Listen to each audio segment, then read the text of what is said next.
Okay.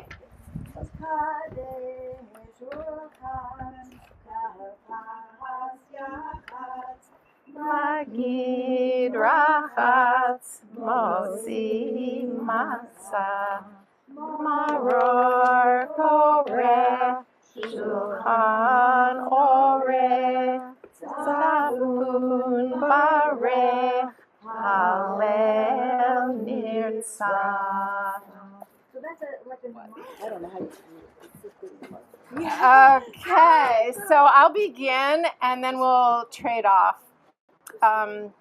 This night is different from all other nights because tonight we celebrate Passover. Layla, did I answer your question about why we use this book? I thought not. So we use the book. You see how many different parts there are to the service? So to get it all straight, we put it in a book. Is that good? That's why we have it. table of contents. What's in it? That's basically Oh, table of contents. All right, here we go. Table. Yeah. And this is the content. All right, this night is different from all other nights because tonight we celebrate Passover. The Jewish mystics of the 11th and 12th centuries associate Passover with chesed, loving kindness, as we remember the kindness showed to us by God.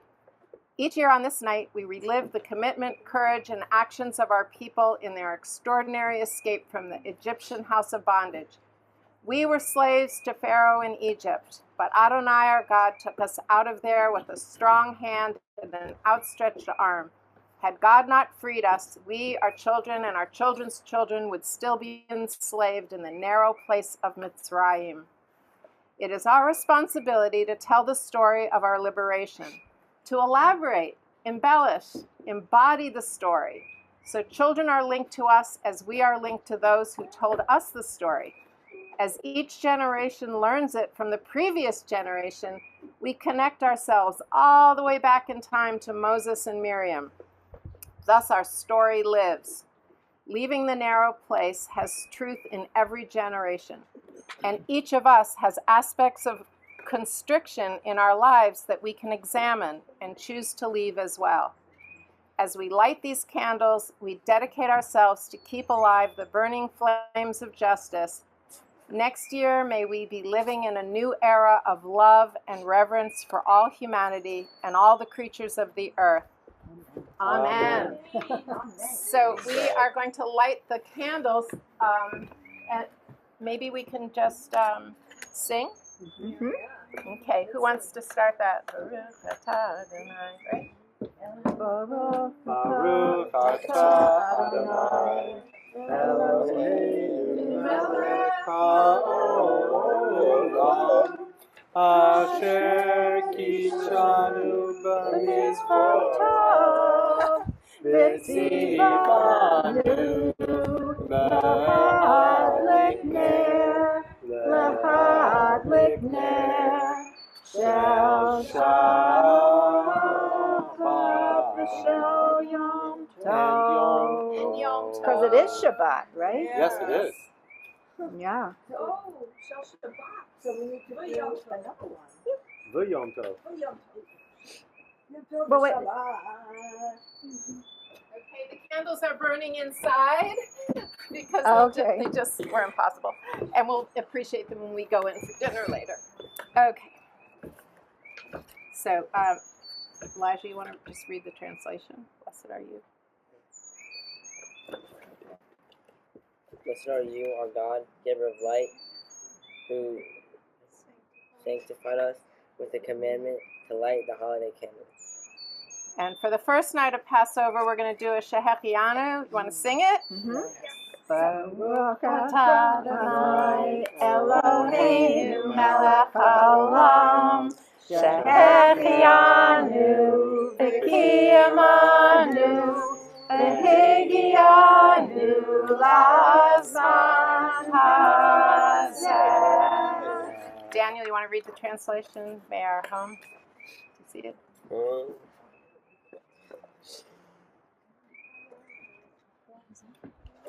May your home be consecrated, O God, the light of thy countenance shining upon us and bringing us peace. Amen. And may we laugh through this whole service. I'm happy for your happiness. All right, so the first cup of wine, maybe Max, you could do that. Wine is kosher for Passover, thanks to Mark. Not yet, we're going to say a blessing first. Baruch atah Adonai Eloheinu melech haolam. Borei peri before you drink it, read the dedication, please. Right there. We drink this first of 4 cups of wine at this Seder to mark our struggle for freedom. We honor the Israelites and Egyptians who, with courage and commitment, chose to leave the land of the Pharaoh despite the strength of the Egyptian armies and taskmasters. Blessed are you. Blessed are you, our God, creator of the universe, who brings forth the fruit of the vine. And now you can drink it, Layla.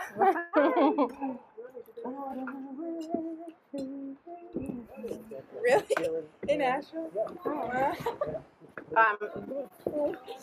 We're going to get our table done first, then we'll be over to your table. So, okay, Deborah's going to read about karpas.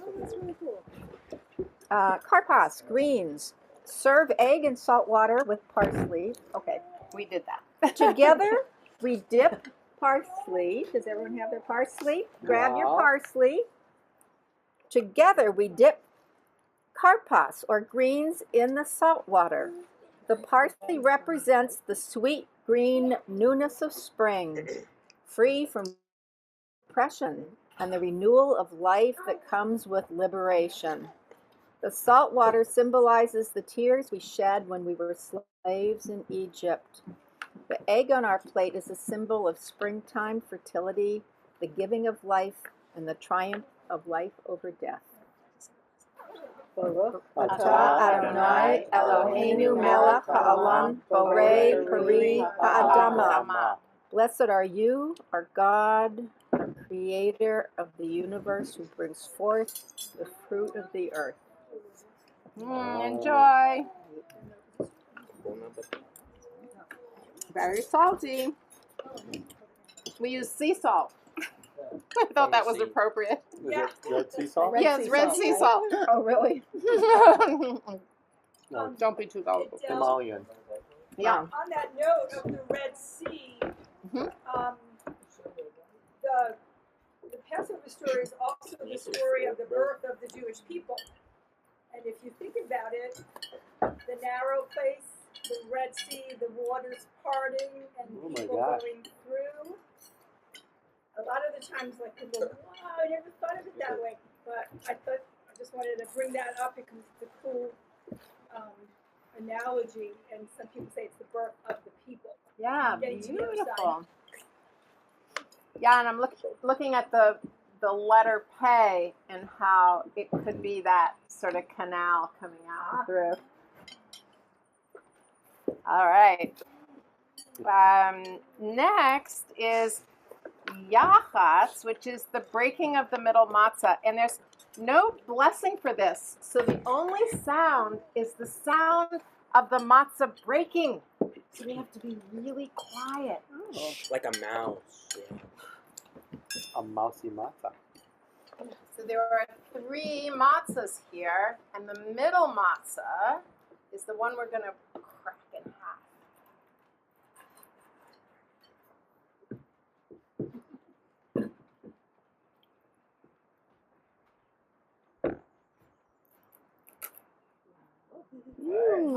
Now the smaller piece is going to be nestled between the 2 big whole pieces.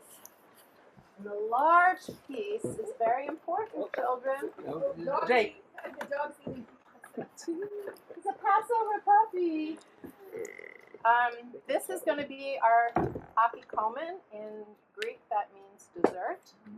But we can't eat our dessert tonight until someone finds this.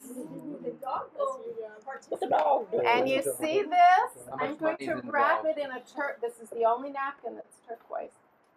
or sea green. And we're going to wrap it in this. What's the reward? Very loosely. Can I hide it? Book on it. No, you're going to look for it. Oh, I am? So yeah, and so whoever finds it will return it, and it should match the other side. They get a little prize. Mm-hmm. Good point. So you never know when it's going to get hidden, but at some point it'll get hidden. Okay. So let's learn about this matzah. This is, somebody else read. Chad? Let's bring the computer over to him. Okay. We're going to bring the computer over to the readers. All right. This is the impoverished bread, the simplest bread with no embellishments. In its simplicity, the whole middle matzah symbolizes the beginning of creation, when all was an undifferentiated oneness of chachma, divine wisdom. Breaking the matzah is the essence of the spirit of leaving Mitzrayim. Why? Because we take the wholeness and we break it so things can move. The act of breaking represents those rare moments when we are able to leave, to break away from the Mitzrayim in our lives, an opening into creativity or an infinite depth of understanding. We are changed. We see ourselves as simple with no embellishments, the truth of who we are. Very nice. So, move on to the 4 questions. How was reading? Did she read these words on all of the nights? Let's see. Want to read? Together. How about you read The words youngest, you know? the youngest And I'll child read the who words can I read know. is supposed to read. Read that one. On all other nights, we say it louder. Yeah. Eat both bread and matzah. Why is it that on this night only matzah? Keep going. On all other nights we eat all kinds of vegetables. Why is it that on this night we must eat bitter herbs? On all other nights we might not dip one food into another even once. Why is it that on this night we dip different foods twice? On all other nights we may sit or recline while eating. Why is it that on this night we all eat in a reclining position? So yeah, let's sing it. Is this a piano accompaniment? I don't think so. Okay, there's 2 melodies. The short melody is Manishtana halayla hazeh mikol haleilot shebechol haleilot ein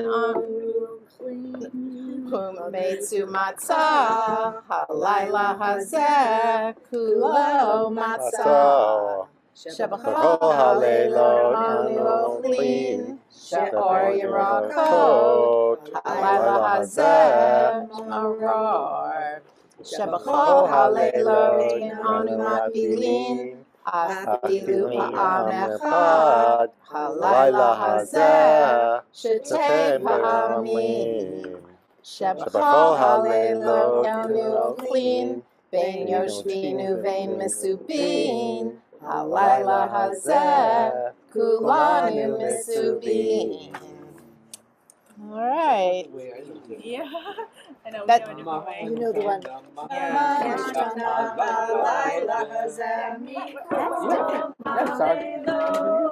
Mikol haleilot shemhalayla hazeh halayla hazeh kamin tu matzah kamin tu matzah shalayla hazeh halayla hazeh halanu matzah halayla hazeh gula matzah Shabakol Hallelujah, Amen.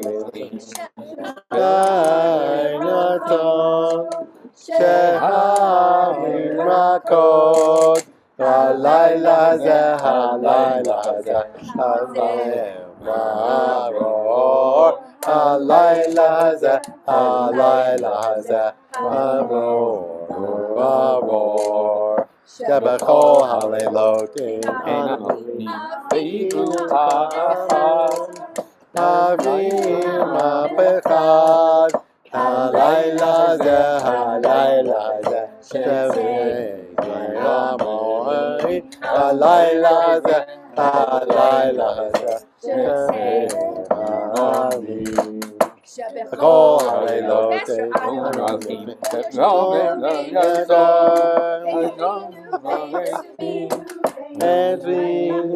Halayla Zeh Halayla Zeh Milanu Mitsubi Halayla Zeh Halayla Zeh Lulanu Mitsubi. All right, Mark, one more time. I never heard this version. Ready? Yeah. Mahanishana, Mahanishana, Halayla Hazeh. Mahanishana, Mahanishana, Halelolot. Shebcho Halelotanu, Ochlim Chametu Matzah. Halayla Hazeh, Halayla Hazeh, Kulo Matzah. That's the Canadian version. So we learned it. That's funny. Barbara's daughter lives in Vancouver now, so we'll have to Ask her. see if she knows that one. So are you all good with the pacing? Do you want to skip things and move it faster? You want to do everything and savor it? I need a vote.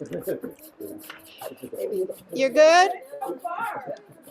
Okay, so I think what we could do, can you play Clementine on the piano?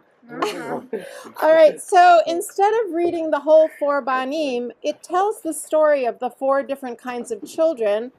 One that's simple, one that's wise, one that's disrespectful, rude in fact, and one that is just simple. And the story is told in the song. So if you go to page 6, we'll sing the song in the tune of Clementine. And do you need help? Can you things to go? You're dead meat.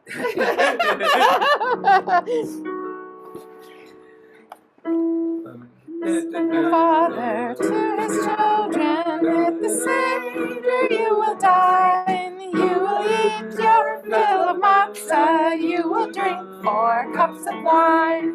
Now the father had no daughters, but his sons numbered 4. One was wise, one was naughty, one was wondrously pure. And the 4th, sweet in wisdom, he was young and he was small. While his brothers asked the questions, he could scarcely speak at all. Said the wise son to his father, would you please explain the laws of the customs of the Seder? Would you please explain the cause? And the father proudly answered, as our fathers ate at seed, ate the paschal lamb at midnight, and from slavery were freed. So we follow their example, and their midnight must complete. All the Seder and should not eat after 12 remain to eat. Then they sneered, the sons so wicked, what does all this mean to you? And the father's voice was bitter as his grief and anger grew. If yourself you don't consider as a son of Israel, then for you this has no meaning. You should be a slave as well. And the young one said softly, what is this? And quietly, the good father told his offspring, we were freed from slavery. But the youngest remained silent. Is this everyone?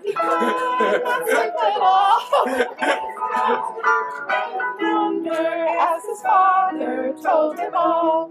My dear children, heed the lesson and remember evermore what the father told his children told his sons that numbered 4.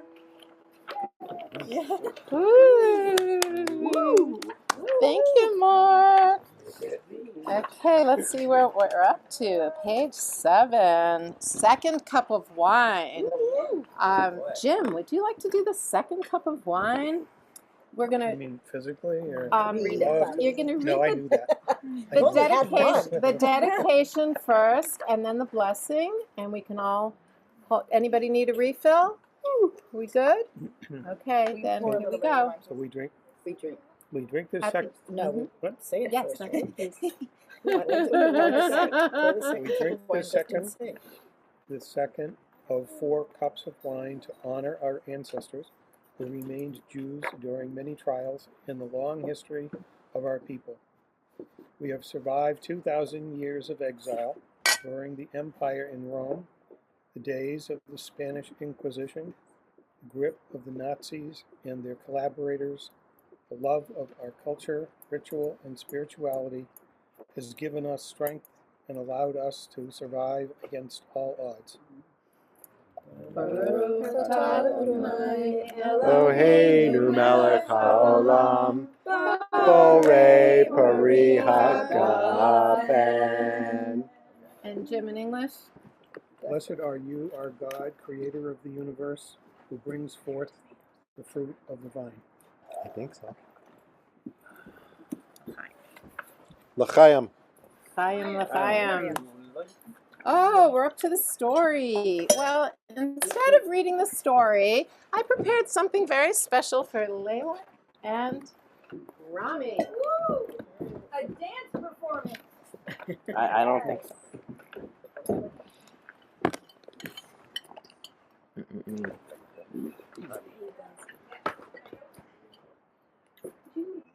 only one tomato and it's out already.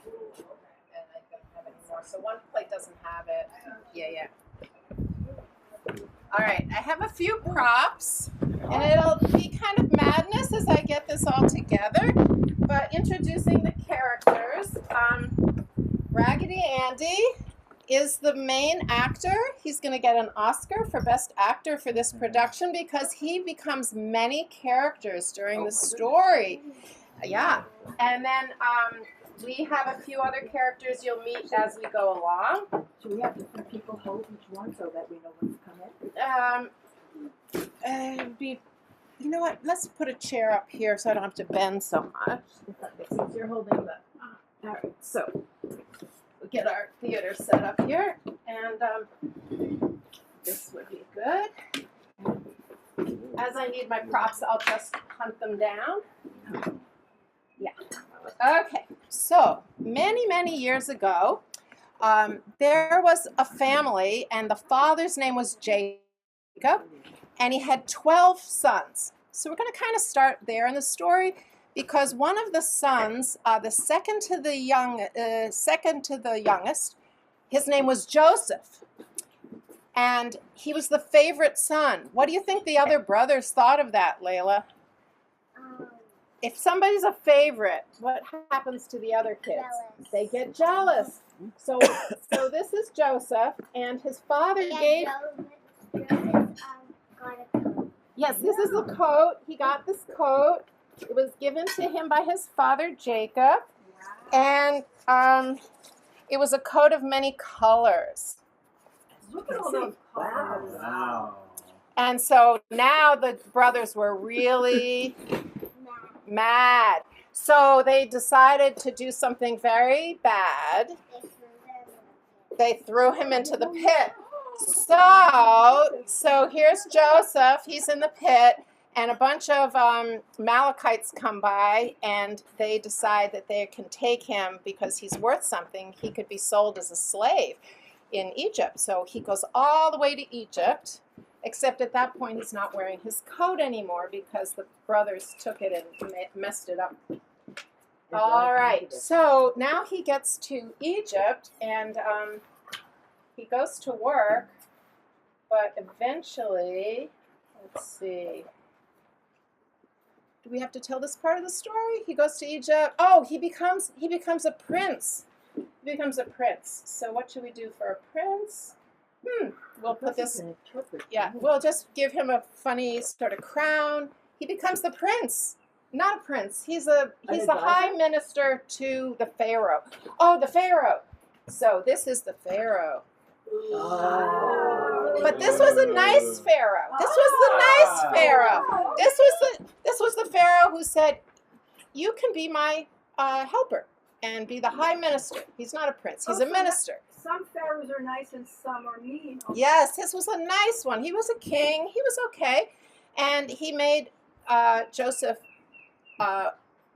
his right-hand man, kind of, because Joseph was smart. He was kind and he was smart. He had a big heart. I'll show you. If you look in here, see, it says "I love you." He had a very big heart. So Joseph really helped Egypt at that time because there was going to be a famine, and he had the vision to know and save food, and he saved lots of food in big silos. And What's a famine? A famine. Do you know what a famine is? It's when you don't have enough to eat. Nobody has enough to eat. Nobody has enough to eat. There's not enough rain to make the vegetables grow. So the king was very happy with him because he saved the food. And then when the famine came and there was no water, they had all the food stored. So thank you, Joseph. Oh, you're welcome. But then all the people outside of Egypt were starving because they also had a famine and they didn't plan for it. So Joseph brought all his brothers and his father to Egypt. And when those 12 brothers had many children, it was quite a lot of people, like having many, many cousins. So all of those people became the Israelite children, and now they're living in Egypt. Now, change the story. There arose another Pharaoh.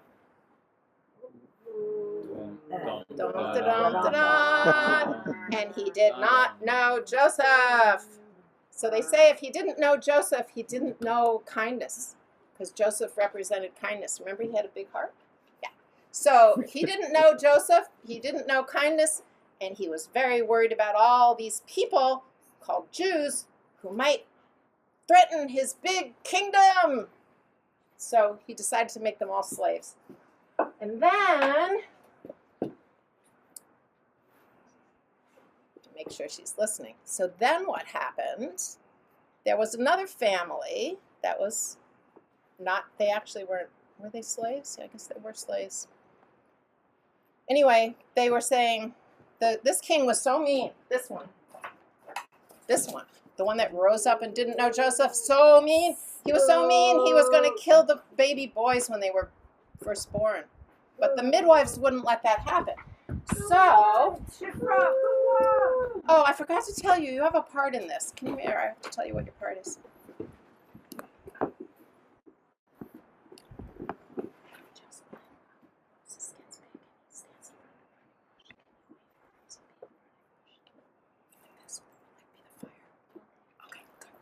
Okay, so the next thing that happens here, you can help here, is you can pretend that this is the baby of Amram and Jochebed. They put their baby in the basket. Yeah, you can see what it is, but that's a surprise for everyone else. So now send the baby down the river, right? So just sort of walk it down the river, and I'll get the princess. The princess put on her sunglasses. This is the daughter of the Pharaoh. She put on her sunglasses and her galoshes because she wanted to go down by the river. So she put the sunglasses on because it's really hot in Egypt and a lot of sun. And she goes down and she sees coming along, oh, there's a basket in the river. What? So she pulls the basket out. Come up, take it out. There's a baby in the basket. Oh, it's little baby Moses.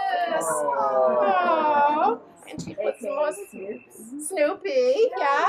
And so she takes Moses and she takes the baby to be her own child. And but then Miriam is Moses' sister. So here, you be Miriam. Hold Miriam. So Miriam comes running down to tell the princess, would you like someone to be a wet nurse for your baby? And she says, oh, yes, I would. So she goes running back home and tells her mother, Jochebed, to come and nurse the baby. So Jochebed is the baby's real mother, and while she's nursing the baby, she's whispering to him, "You are a Jew. You are part of the Jewish people." So when Moses grows up in the Egyptian court, he knows the secret of his birth. Okay, so now what's the next part of the story? So now there's a bunch of slaves. People are working really hard. Moses has to grow up. So Moses grows up. So this is Moses now. He's changing his role. And Moses sees a overseer. You know what an overseer is? It's a person who's in charge. And he's in charge of the slaves. And he says to the slaves, "Work harder! Work harder!" And Moses is really mad.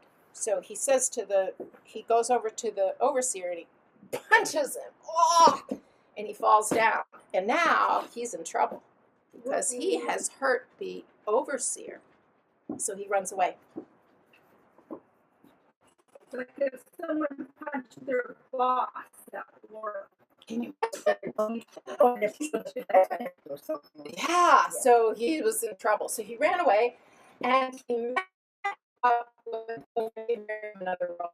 He met up with Zipporah, and that she welcomes him into the family in, where was it? Someone look at the story and find out. They run away to Midian or Moabite. they were Moabites. Oh, Midian. Midian. And he runs away to Midian and he meets this lovely woman named Zipporah and he goes to work for her family and eventually they get together and they have a family. And now years later go by and he's run away from his people. They're still slaves and he's working on a farm. I forgot. Those are chickens on the farm. But I don't have any sheep, but they actually had sheep. So one of the sheep got lost. You want to pull it? You pull it. Let him try. See, they eat the seed that way. All right, so he's taking care of the chickens, but he's really taking care of his sheep. And one of the sheep runs away, and he goes to find the sheep, and now it's your part. And when he comes to find the lost sheep, he sees a bush, and the bush is burning. Burning bush, and this. I want you to tell Pharaoh to let my people go! He takes his shoes off, and he says, "This must be holy ground. I must go back and help my people." Thank you, burning bush. Okay, thank you, God.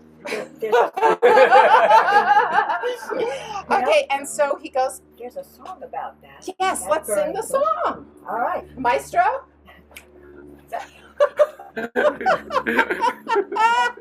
We have an intermission while we sing the song. Okay, I don't know. Do you know the Burning Bush song? No, we're saying Go Down Moses. So if you turn to page, All right. yeah, hold on. I think it's on the page 9. Thank you.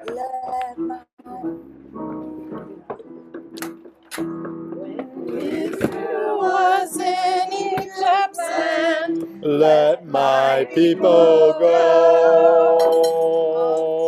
So hard they Could not stand. Let My people go.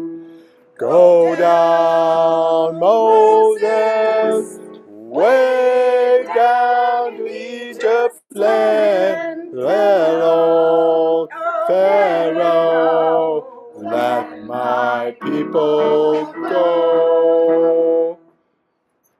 Is there more? Carol has a song about the burning bush. So that song, there really is a there song? really is a song about the burning bush. Go. Just And the song goes like this. Take your shoes off, Moses, you're on holy ground.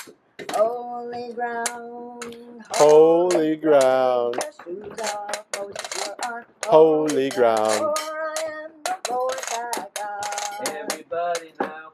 The Lord said to Moses on the burning bush. Burning bush. Oh, spoke to Moses on the Burning bush. And I am the Lord thy God. Now we're whipping up on So 40. take your shoes off. Anyway, it's an old gospel tune. Yeah. Beautiful. Bowling down, Moses, holy ground, Holy ground. holy ground, holy ground. The bow. You okay? Watch that wire Yeah. cord. Okay, so we're going to take another intermission and talk about Miriam's cup, and then we're going to go back to the story. So, you want to hold that up? My little Miriam. So this is the Miriam's cup. We only have one at the two tables. Yeah.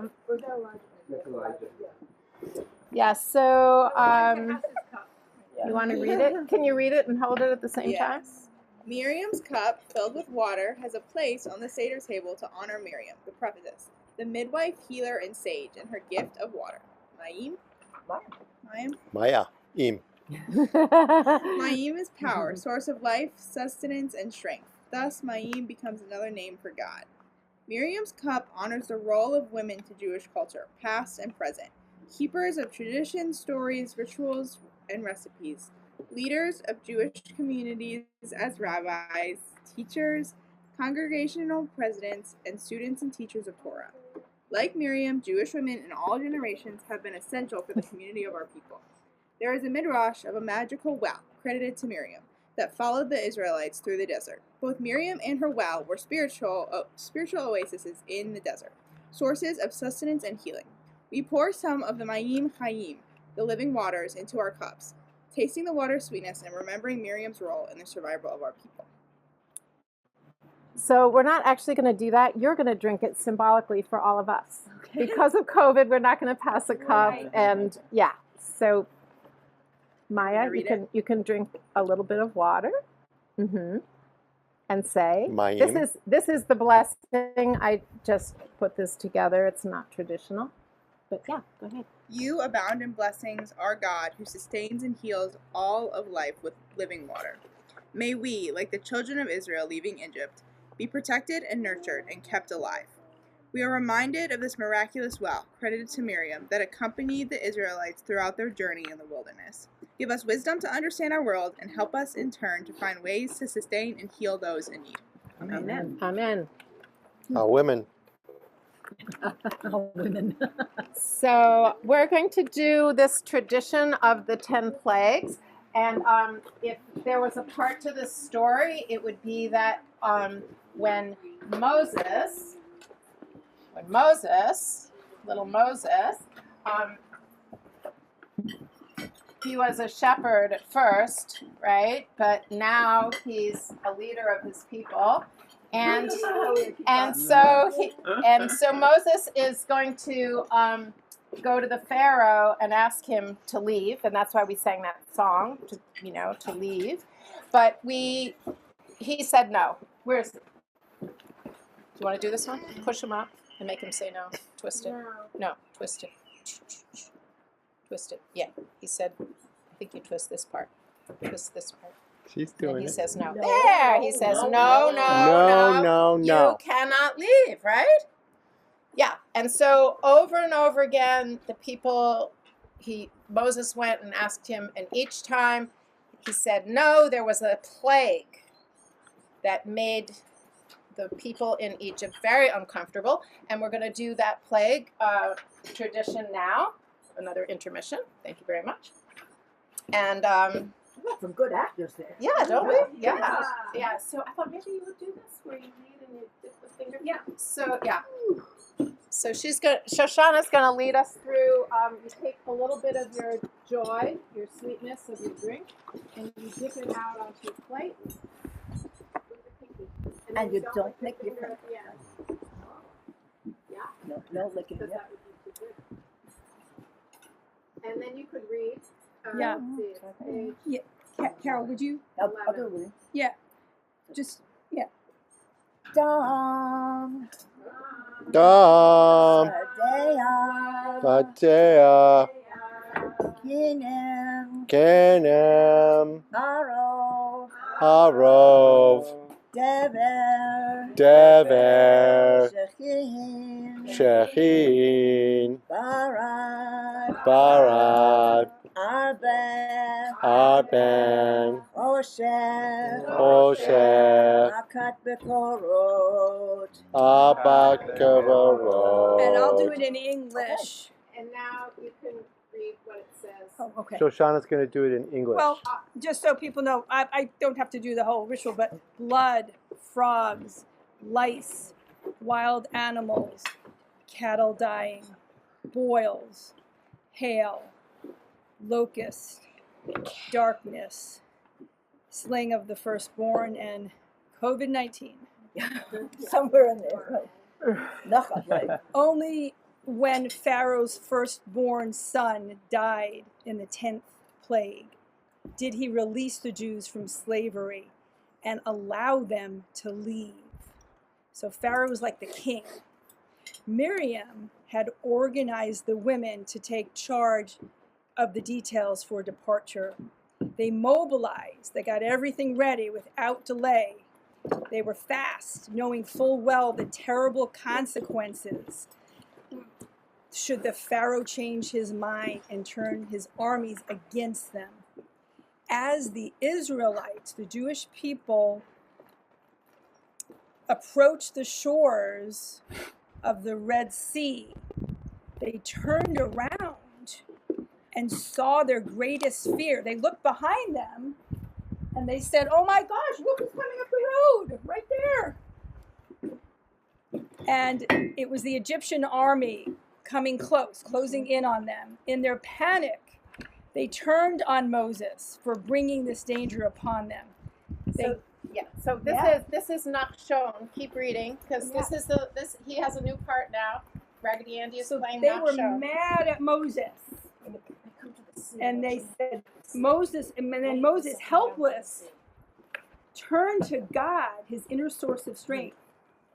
Then God said to Moses this, "Why do you cry out for me? Tell the Israelites to go forward. Keep going." Okay, so now we're going to do our puppet show. This is the Red Sea, and all the Israelites are coming, and nobody wants to go into that sea. They're all saying, "No, why did you bring us here just to die in the sea?" And a very brave man named Nachshon walked into the sea, and the sea splits. It calms down, and it gives a little pathway. And then he comes through, and he sees Jake, and he says, "Hi, Jake, let's go through the sea together. Come on, I'll ride on your back." Yeah, I think they got through to the other side. I think that's the end of the story, is it? When we get to the other side? Only did them the waters divide, allowing them to cross over in safety and escape the approaching enemy.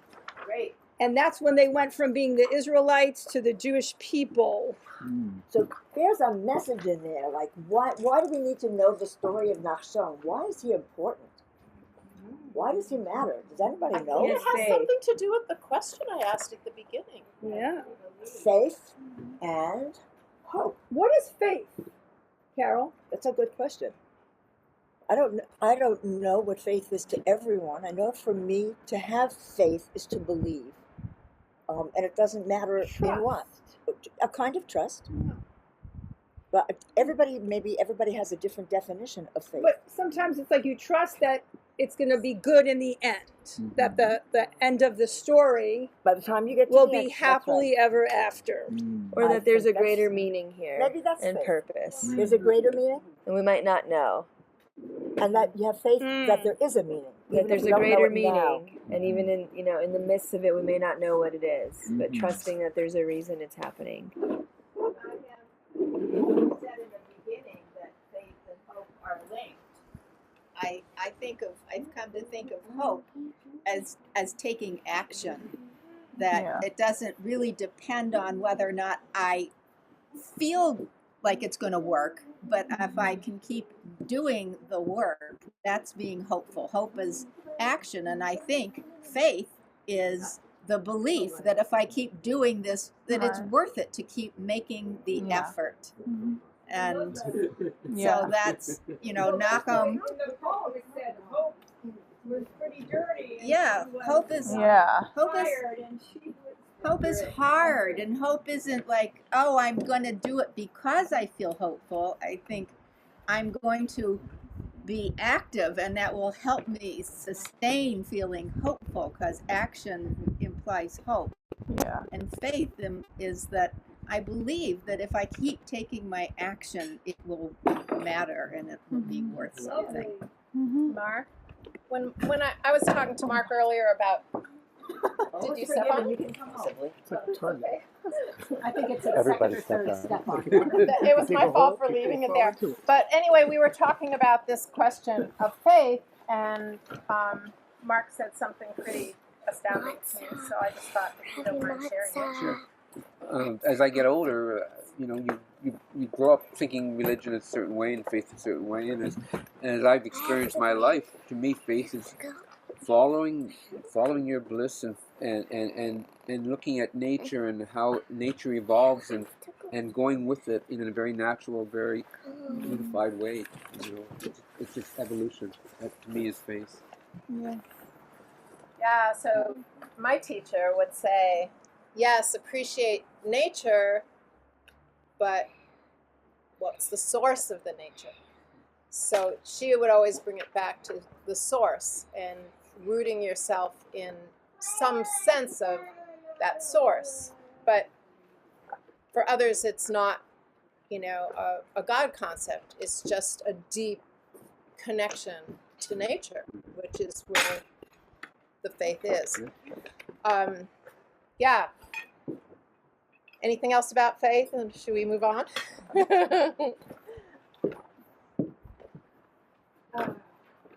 What they used to call benching, and you used to bench back and forth. The rabbis would bench. Was that the word they used? Bench? Yeah.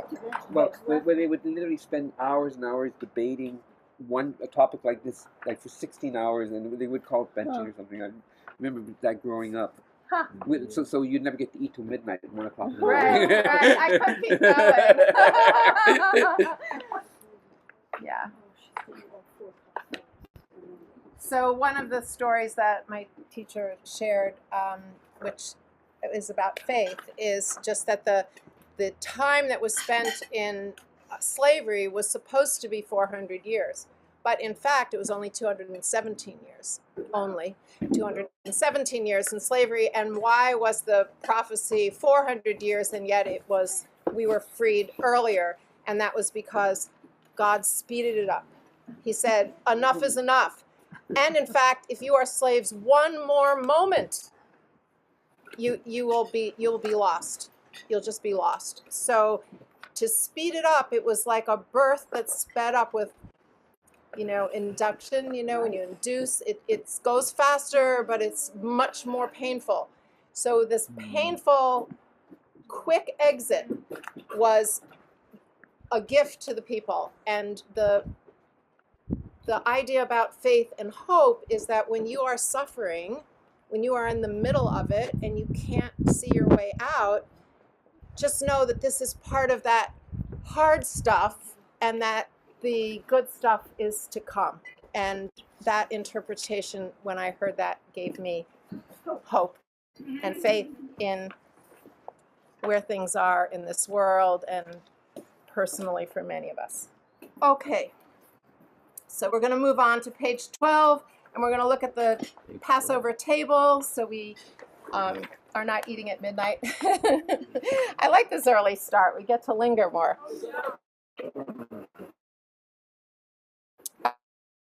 So somebody over there who hasn't read, Carol, you want to? So Pesach, why is the lamb bone on the Seder plate? The Paschal lamb was eaten by our ancestors in the earliest celebration of Passover in the temple in Jerusalem in commemoration of those Israelites and Egyptians who marked their doors with the blood of the lamb, choosing to defy Pharaoh and leave Egypt.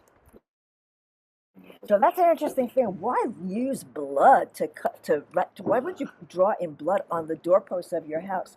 Because this is my interpretation, because they didn't have crayons and they didn't have paint And they had to have some way for the angel of death, Malachamavas, for him to know, this is the house of Jews. Don't touch anybody in here. Don't harm anybody here. So Passover calls us to look at ourselves. What are we leaving? Enslavement by harmful habits? Ignorance? Envy? Jealousy? Resentment? Anger? Guilt? Or the inability to forgive? Passover calls us to be aware of others and reach out to those oppressed by war, poverty, abuse, and inequality in our country and around the world. Shall I continue? Sure. And you can Page also use 12. a beet instead of the bone.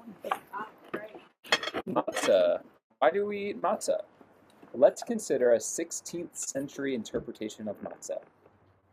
Maharal of Prague. Rather than viewing the symbol of matzah as bread of affliction, or the poor person's bread, let's focus on the deeper meaning of an impoverished bread, a bread without embellishment, a subtle and glorious quality of simplicity. When we can be simple, stripped of defenses and constrictions of habit, we are open to receiving and showing loving kindness. Matzah is actually the opposite of Mitzrayim and the affliction of slavery. We eat a bite of matzah and embody a spirit of simplicity, freedom, and faith in God, the qualities that led our people to spiritual emancipation. This year, rather than viewing matzah as a symbol of the years of our oppression, let us savor one bite, allow it to melt in our mouths, and imbue us with divine spirit, the joy of leaving constriction, a heart-opening breath.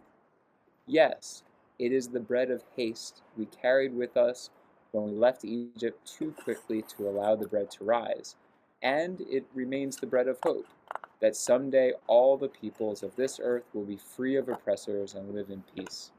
It is also an invitation for all who hunger for spiritual sustenance to come and share the celebration as we discover the great Jewish wisdom that is our heritage and renew it together.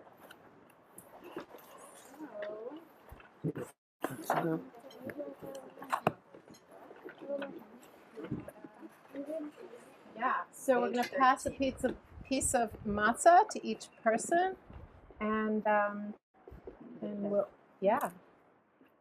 So, yeah, help me. You can start it this way. Break some for the next person. You can break some up for us. We've got lots. There's lots more. Piece. Yeah, it is. All right. Does everybody have a piece? Because I can go get some more. We're not making the sandwich yet, right?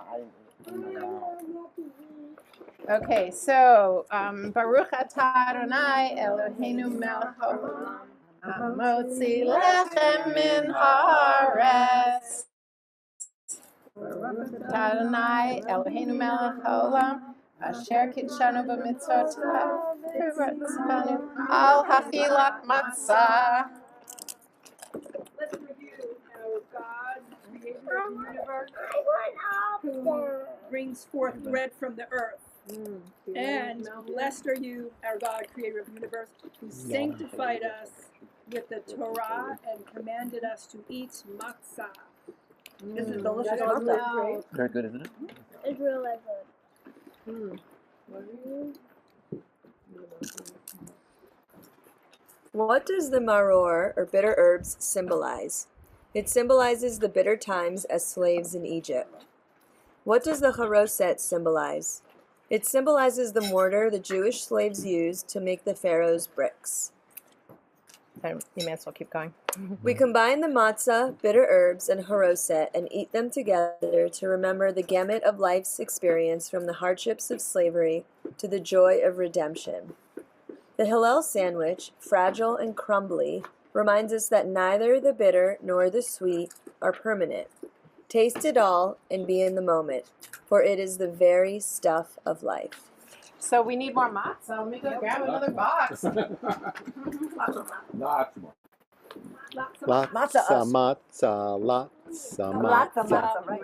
Da da da da da da da da da. Lots of matzah, lots of matzah, lots of matzah. I'm gonna go get us some I matzah. love that. Break up so you have two pieces, I'm a little breaking up bit with you, of Elijah. I'm this, a sorry. little bit of that. Lots of matzah for our takeaway. Yes, yes, yes. Take the whole box over and I'll grab another. Would you like me to do a glob of first? I'm trying to make it. Yeah, that'd be fine. There's plenty of table, so but that way it's faster. Okay. I'm gonna give everyone a little. You were making matzah meal before, weren't you?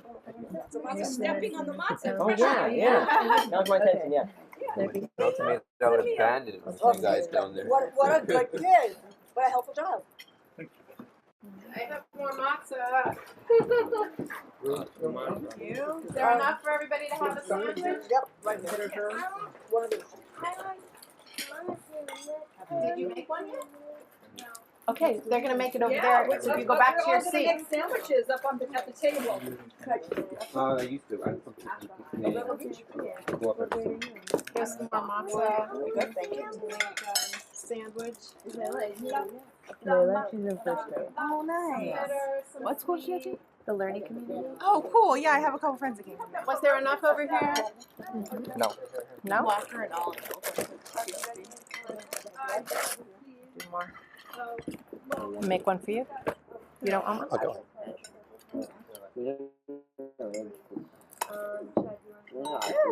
Yeah, Ollie and.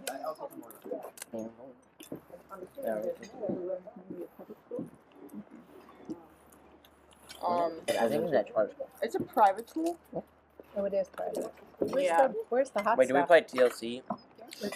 It's a private school up in Black Swan Mountain. and Black So I don't Mountain. double dip. It sounds like a Near scam. near Swan and near Black Mountain, I think. It's by Warren Wilson. Is that a blessing for It's by where? That's Warren one. Wilson. Oh, cool. Yeah. 5 minutes from there. Anyone want more deliciousness? Oh, yeah. There's a lot of delicious. Here it is. Marora, Harosa, you two pieces. Pass one over. Rocha Adonai, Elohim Elohim, Asher Kitchanov, Mitzvotov, Vitzivanu, Some Vitzivanu, Achilat Moror. Put it in your plate. You guys, there's a lot of other food we don't need to fill up on matzah. We gave them the box. Tis, tis. It was always confusing. Each Chavada was different. There is a little blessing for that. Baruch atah Adonai Eloheinu melech haolam asher kitshanu b'mitzvotav v'tzivanu al hachilat morar.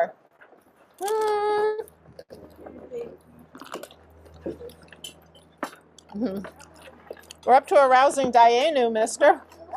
Hey. Do you want to play guitar? Oh, you didn't bring it. Oh. Chad, did you bring your guitar? We forgot. Oh. It's enough to remember the two kids. Get Dayenu! here on time. Kind of on time. Dayenu! We got here, might be from there. I remembered the food. But you got here. Dayenu! I remembered my kids. Food and the kids. I remember the morning. How you guys doing?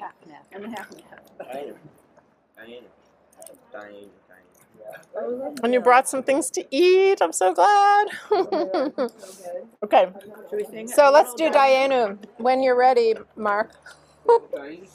It is. Already. Already, righty. Food is soon. Maestro. Barbie. I think you got it. Baby boy.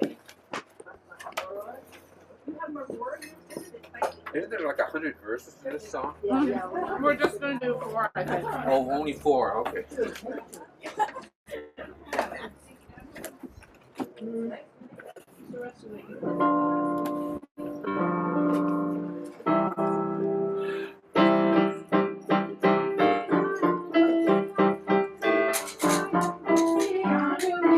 I am dying.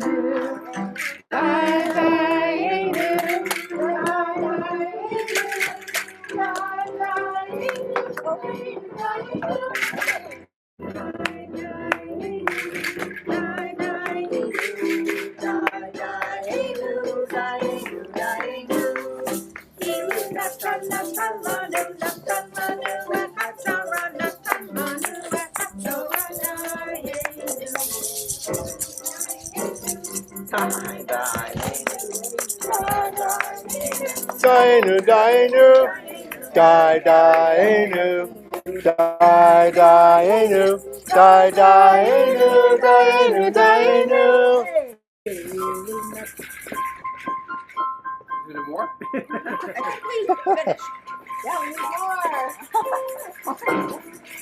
Thank you, yay, dainu. Enough. Really? Let that be enough. Let's do it. From what?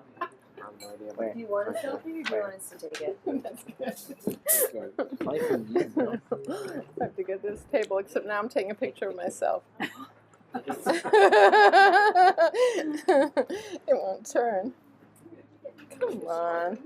There we go. Okay, the table.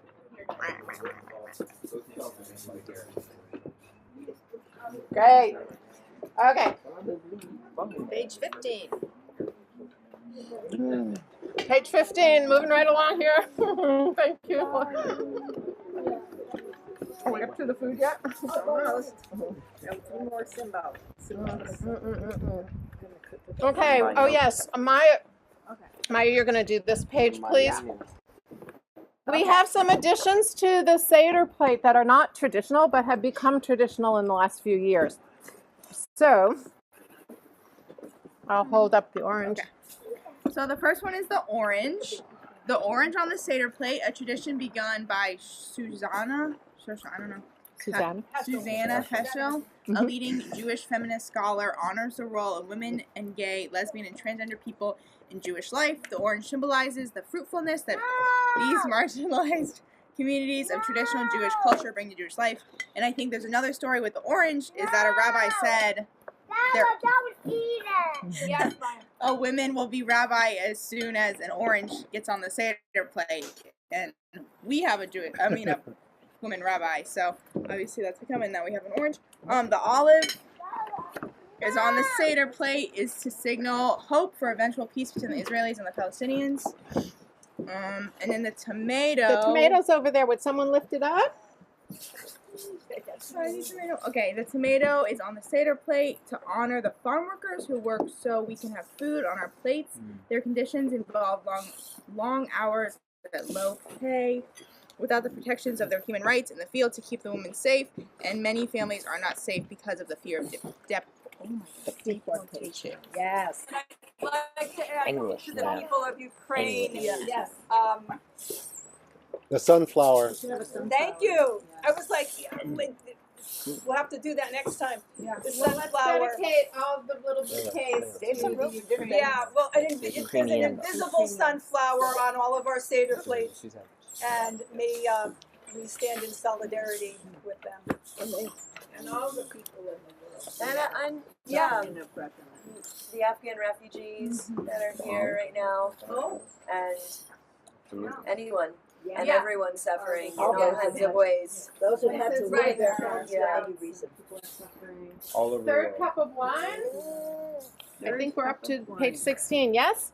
So we need Mark to read the third cup of wine. Do you have no more juice, by the way? Oh, I know, I'm out of juice. I have There's plenty of Jews around the table. Yeah. I like that one. That's a good one. Not bad. Page 16. Thank you. The third cup? Okay. We drink this third of 4 cups of wine to honor the Jewish resistance during the Nazi occupation. Courage in the face of unspeakable brutality and anguish shall ever inspire us. In this moment, we also honor the Ukrainians, millions displaced, families torn apart as men and women stay to fight the Russian armies and aid those wounded or in need of supplies. Likewise, we honor those throughout our world struggling against the pharaohs of our time. Eloheinu melech haolam, borei peri hagafen. I would like to add police brutality. Thank to you. that. Yes. Amen.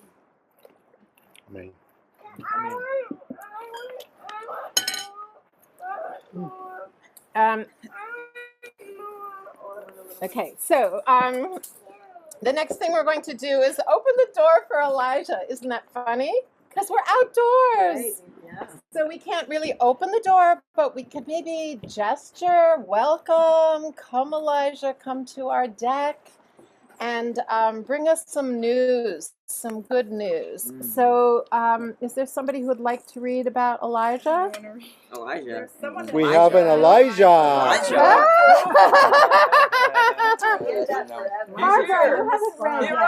Barbara's going to read. Elijah represents the true meaning of Passover, being thankful that we were delivered into freedom, with hope for peace and tranquility for all. Welcome, Elijah. May all who are hungry come and eat. And we need an Eliyahu Hanabi, Mr. Music Man. Hu Hanabi, Eliyahu Hatishbi, Eliyahu, Eliyahu, Eliyahu Hakilati. Bimera B'Yomenu, Tomo Mashiach and David, to Mashiach and David, Eliyahu Hanabi, Eliyahu Hatishbi, Eliyahu, Eliyahu, Eliyahu Hatilati. May the prophet Elijah, our honored guest, bring news of world peace and human wholeness for all the inhabitants of our planet. And somebody over there hold up Elijah's cup. Yeah, just so you see, we filled a cup for Elijah. And it was traditional in my family Seders, because usually it was the kids who opened the door, that we would go outside and make a wish. And so if you all want just one little moment of silence, you can close your eyes and bring in some strong intention that you would like for yourself, for this world.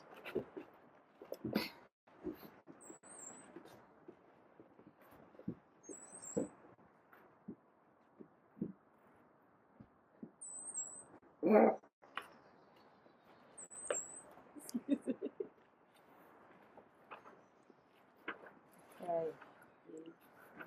There we are, 17.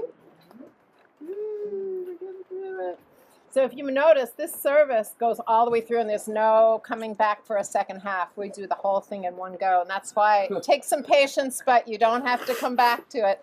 Afterwards, we can just enjoy each other. Lovely. We started early and we're having deep, meaningful conversation. Thank you. As long as my attention is on you, Shoshana, would you do the 4th cup of wine? Okay.